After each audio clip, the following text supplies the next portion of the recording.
Hey, Mike, I thought you'd like to know that when I told my dad about this interview, he said you always seem like a nice guy and you definitely passed the beer test. Well, there you go. You tell him I appreciate that very much. And, yeah, the beer test I've always done well at. Now, what's new with you these days? Not a whole lot, doing the new show, Golic and Wingo, that my son's on as well. So it's kind of revitalizing me a little bit for a 55-year-old man. Tell me a little bit about your radio show, please. With Golic and Wingo, it started at the end of November, right after Mike and Mike. We had that 18-year run. So now Trey Wingo, who has done NFL studio shows for 15 years, I've been on many times with him. So we've known each other. We have a great chemistry together. And like I said, my son Mike, who does his show before our show and then comes on to our show, is on as well. So Trey and I are like the same age, in our mid-50s. Mike is 28, so he brings that, that millennial look. He's there to stir the pot. Yeah, that's exactly right. He stirs the pot because, those millennials are killing everything. So, we're the old men on the porch yelling at them. Oh, that's funny. Now, do you miss playing professional football? Certainly. I mean, people always say, would you want to be remembered as a football player or as, working as a broadcaster at ESPN? I said, listen, everybody wants it. If you play ball, you want to be remembered as a guy who played ball. No doubt about it. I would still put the uniform on every Sunday if I could to play. I just couldn't do what it took to get ready for Sundays anymore. But yeah, you wouldn't last too long on Sunday either. I could give you 2 good plays before I get blown off the field. Now, which teams do you follow? I follow Notre Dame. I mean, I went there. That's where I met my wife. My boys went there and played football. My daughter went there. She swam there. So we have and my 2 brothers went there. So we have a long-standing relationship with Notre Dame. So we follow them a lot. And really from the pro side of it, most of my career was with the Philadelphia Eagles. So we were very happy they won the Super Bowl. But I bet you're having a good year with that one, right? Man, I felt so good for those guys. I really, really did. I really wished in my years there when we had the really great defenses that we could have got a Super Bowl for them, but we didn't. But they did now, so very, very happy for them. It was fun to watch the city. Yeah, it was. It was. Now, how is your fitness training different now than it was when you played football? Well, I mean, right now, I mean, quite honestly, the lifting you do in football, the heavy lifts, your cleans, your squats, your bench presses, I don't need to do those anymore. I don't need to put that kind of pressure on my joints. When I'm a 300-pound professional athlete, that's when you can do that. That's when my body could accept that, and I really needed it for the functionality of my sport. I don't need that now. So now it's more cardio, it's more body weight exercises or TRX bands, things like that I like to do to kind of keep me in better shape. I don't need the bulk anymore. Now, what was your playing weight versus what's your weight now? My playing weight, I probably finished at about 300, but it wasn't a bad 300. It was, I guess, an athletic 300. Right. And now I'm 240. I'm at my high school weight. So dealing with the type 2 diabetes is really something that put me on the path to make sure I was living that healthy lifestyle and getting my weight down now that I was a regular person and not a pro athlete anymore. Now, congratulations on being inducted into the Wrestling Hall of Fame. You must be very proud of yourself. I am. Yeah, that was a great honor. I wish I was in it for actual wrestling. I'm in it. The term I think was the great American or something. Yeah, it was like an honorary. Somebody who supports wrestling. I wrestled in high school and I wrestled in college. I was envious of the guys who were actually in the Hall of Fame for actual wrestling itself because I love that sport. I love it as much as football. That is one-on-one competition, man, that's tough to beat. Now, which weight class were you in? I was always a heavyweight. Always a heavyweight. So it was always great because all the guys who had to make weight always brought food for after they made weight, but they always brought too much food. So they would eat, they'd get full, and then the extra food was there, and I was a heavyweight. I didn't have to worry about making weight, so it worked out pretty well. Now, before I go into the diabetes, I have only one hard question for you. Yep. Do you have any criticisms of the NFL? Criticisms of the NFL.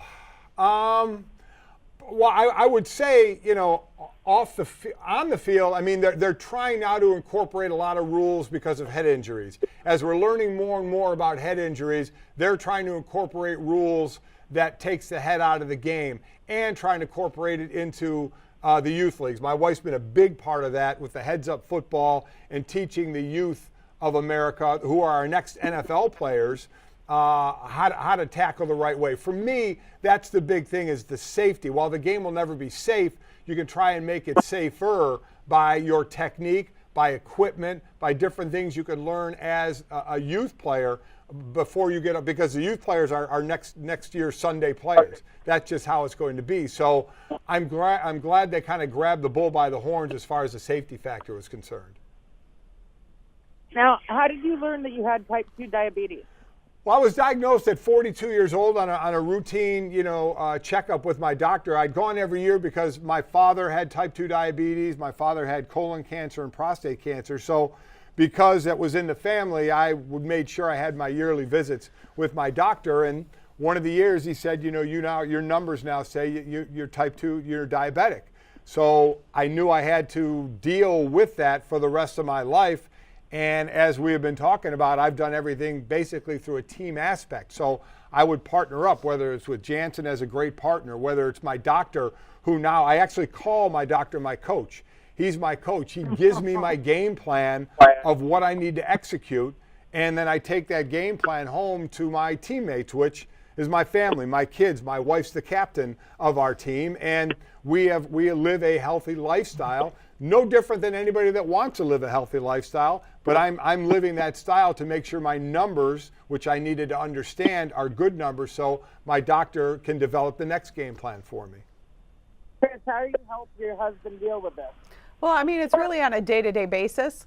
Diet and exercise are really key components in all of this. So I'm the one who does the grocery shopping. I'm the one who brings, the food into the house, and, he'll reach for whatever's there. So I want to make sure that the options that he has are what he's supposed to be eating. And then also we got moving. After he stopped playing for a while, there was he exhaled for a while. He didn't have to work out. Nobody was forcing him to go to the gym. So he took a break, and that happens to guys a lot of times.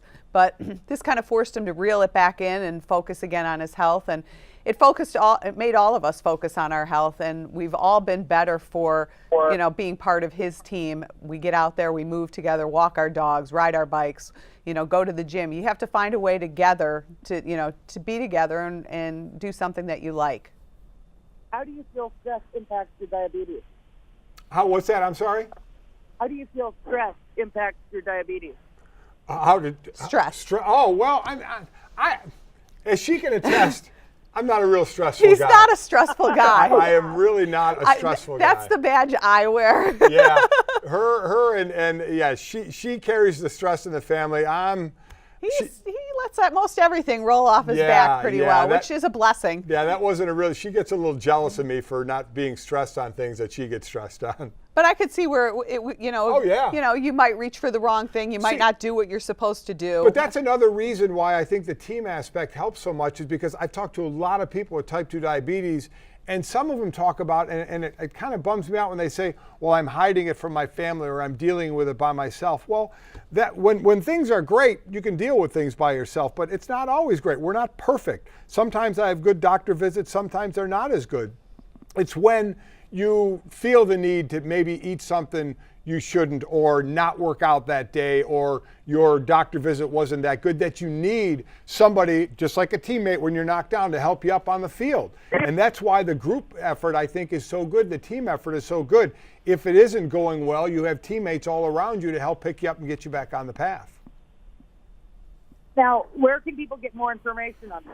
Well, and information is power, no doubt about it. Whether you are dealing with type 2 diabetes or you're part of the team, you can go to icanimagine.com. It's great. It has my story on there, great tips on there, prescription treatment option on there as well. A lot of great information to arm yourself with, along with getting that info from your doctor so you get that great game plan to lead that healthy life. How do you like fans to connect with you? Fans to connect with me? How do they connect with you? Yeah, Twitter, your show. Listen, I'm trying to get, better on Twitter. My kids We're are great trying to help them as much as we can. She's great on Twitter. My kids are on Twitter. My daughter, her job is social media for the Chicago Bears, so that's her life. they're trying to get me better on that. I do like interacting because it's so immediate and it really helps out the show a lot. People can ask you questions. Yeah, and you can get immediate feedback on topics you're talking about on the show of people like it or if they don't, and knowing whether you keep going with it or you move on. I do like the immediacy of it.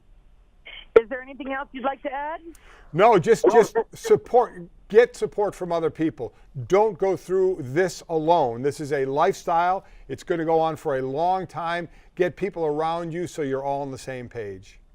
That sounds wonderful. You both sound like lovely people. Thank you so much for your time. Thank you. Appreciate it.